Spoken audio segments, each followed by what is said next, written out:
अब आप कौशिक महाराज की बात सुनकर, और आप वैसे भी तो आप माताओं के हफ्ते में 4 दिन तो कम से कम उपवास होते ही है उनके।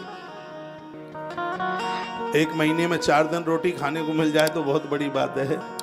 पर अब ये कथाएं सुन करके फिर दे उपवास, दे उपवास। शरीर काम करता है, बॉडी काम करती है, तो आप उपवास कीजिए। वैसे उपवास करने से ताकत बढ़ती है, इम्यूनिटी बढ़ती है। लेकिन कोई दिक्कत परेशानी है तो फिर आप उपवास मत कीजिए। जैसे गर्भिणी नारी उपवास कम करे, उसके गर्भ में जो बच्चा पल रहा है उसके लिए बहुत ध्यान रखना है। ज़्यादा सीढ़ियों पर न चढ़े, ऊंची जगह पर न चढ़े, एक जगह पर ज़्यादा देर तक न बैठे, छाती के भर होकर के न सोए। ऐसा महात्मा कश्यप ने अपनी पत्नी दिति को ये कुछ बातें कही थी। गर्भिणी नारी रात्रि को जूठे मुंह से न सोए, केस खोल करके न सोए, पाम भिंगा करके न सोए। वो दिति जूठे मुंह से सो गई थी, इंद्र घुस गए थे उसके पेट में। कथा आती है, पुष्कर में अनुष्ठान कर रही थी। तो गर्भिणी नारी के लिए कुछ बड़ी अद्भुत बातें कही गई हैं।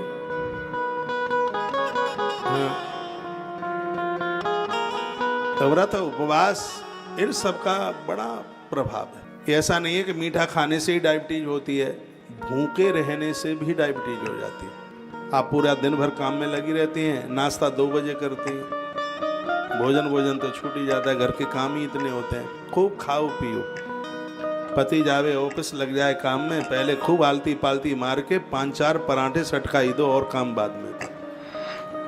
अरे जब गाड़ी में ऑयल नहीं होगा, तेल नहीं होगा, तो फिर तो दिक्कत हो जाएगी ना। फिर इसलिए उसका ऑयल भी तो पूरा, उसकी खुराक पूरी होनी चाहिए, पूरी खाने पीने का ध्यान रखें। आप खा रहे हैं ये बड़ी बात नहीं है, आप क्या खा रहे हैं ये बड़ी बात है। कुछ भींगी हुई चीजें, जैसे भींगी हुई मूंग बहुत फायदा करती है। एक बात और मैं कहूँगा, जिनका शरीर ज़्यादा लटक गया है, जिनकी बॉडी में ज़्यादा घाव होता है, या जिनकी चमड़ी जिसकी ज़्यादा, यानी वेट ज़्यादा बढ़ रहा है, तो वेट को लॉस करने के लिए हमारे आयुर्वेद में बहुत अच्छी बात कही गई है। 1 गिलास पानी खूब गर्म कीजिए उसको, और आधा चम्मच उसमें हल्दी छोड़ दीजिए, उसको फेंट के पी जाइए, और 8 दिन में देखिए आपकी चमड़ी कैसे बाथरूम के सहारे गल गल के, पिघल पिघल करके निकल जाएगी। शरीर की ताकत बढ़ेगी। गर्भिणी नारी न ले इसे। हल्दी स्वास्थ्य के लिए इतनी फायदेमंद है। आपके देवी देवता घर में भगवान काले पड़ रहे हैं, इतना सुंदर सा उपाय है कि हल्दी थोड़ी सी आप दही में डालें, खूब गाढ़ा दही, उसमें थोड़ी हल्दी डालें, फिर उस हल्दी से आप भगवान को नहलाइए, चमक जाएंगे। आजकल ये बाजार के पाउडर से भगवान को साफ आप कर दो, उसमें केमिकल पता नहीं क्या क्या डला रहता है। हल्दी दही में मिला करके आप ये काम करें, तो हल्दी तो बहुत ज़्यादा ही प्रभावशाली है, वह है। तो अपने स्वास्थ्य का ध्यान रखिए।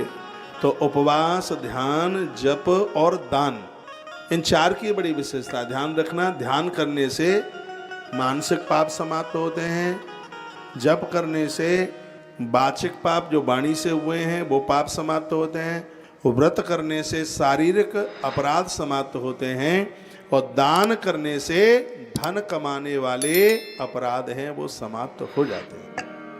तो कोई न कोई तो व्रत होना चाहिए ना, कोई न कोई नियम हो। ऐसा नियम लो, जगेंगे तो धरती माता को